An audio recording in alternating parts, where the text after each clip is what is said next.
was one of those sticky Indiana summer nights in 2004 when the air hums with bugs and boredom.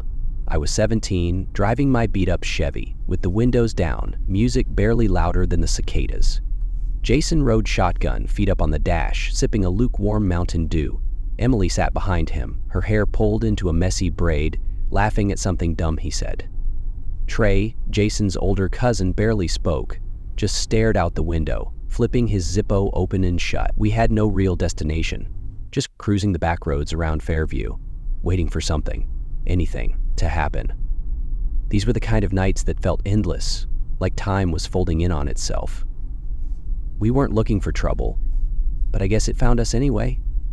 What we saw that night, I still can't explain, and no one who wasn't there believes a word of it. We were cutting down County Road 19, avoiding highway traffic and killing time, when Jason suddenly leaned forward. "Yo, what's that?" he said, pointing out the window. Through a break in the trees, we saw lights, bright, colorful ones, pulsing like they belonged to a carnival. And then, there it was, a full-on fair, tucked into a clearing like it had always been there.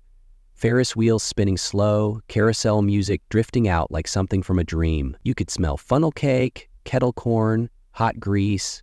Emily pressed her face to the glass. "Is this even on a map?" Jason wanted to stop. Trey lit his Zippo, smirked. "Stuff like this always vanishes when you actually want it." We laughed. Stupid thing to say. We'd grab food and come right back. We hit a Wendy's in the next town. Nothing fancy. Just burgers and Frosties eaten in the parking lot with the windows down. Jason dared Emily to dip her fries in her milkshake, which she did without flinching. Trey barely touched his food. We joked around like usual, but my mind kept drifting back to that clearing. Something about it felt weirdly perfect. Like it wasn't supposed to be there, but was. Jason, with a mouthful of fries, said, "What if it's some government test site, like Stranger Things but with corn dogs?" We laughed, but Emily didn't. She just stared out the window, twisting a napkin between her fingers. "It didn't feel fake," she said, so quietly I almost missed it. We headed back down County Road 19, windows still cracked, expecting to see that glow through the trees. But as we rounded the same bend, nothing, just darkness. The clearing where the fair had been was now just a black void, like it had never existed. No lights, no rides, no music, not even the greasy, sweet smell of fried food. Jason sat up straight. "Wait, this is the spot, right?" Emily pressed her face to the window again. "Did we pass it somehow?" Her voice was tight, unsure. Trey leaned forward, eyes narrowed.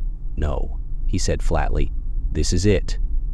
I slowed the car, heart pounding. There was nothing there, just an empty patch of land, silent and still. We got out, leaving the engine running behind us. The field that had been glowing with lights less than an hour ago was just weeds and dirt. Not a single tire track. No trash. No broken glow sticks or spilled popcorn. Just dry grass and the low hum of power lines overhead. The silence felt wrong, like the world was holding its breath. I walked a few feet in and saw something near a tree stump.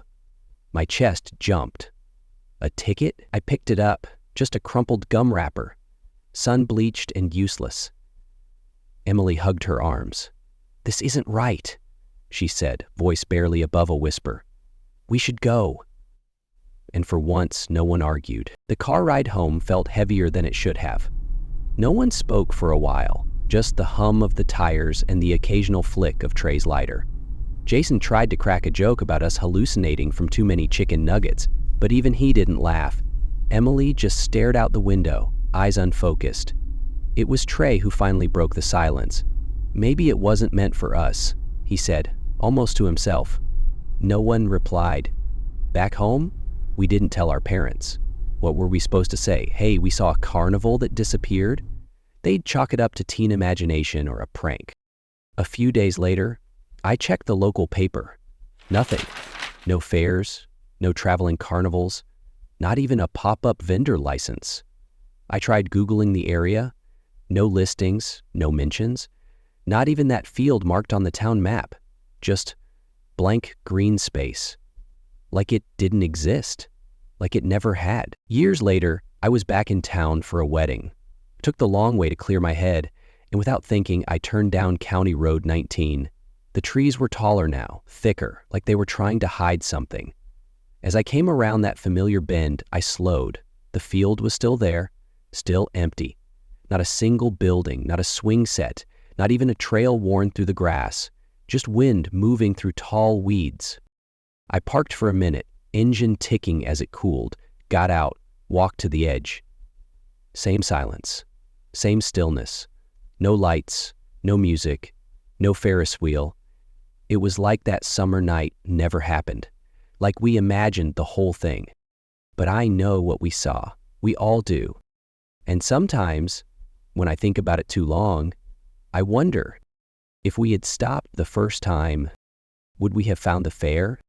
Or would we have never come back?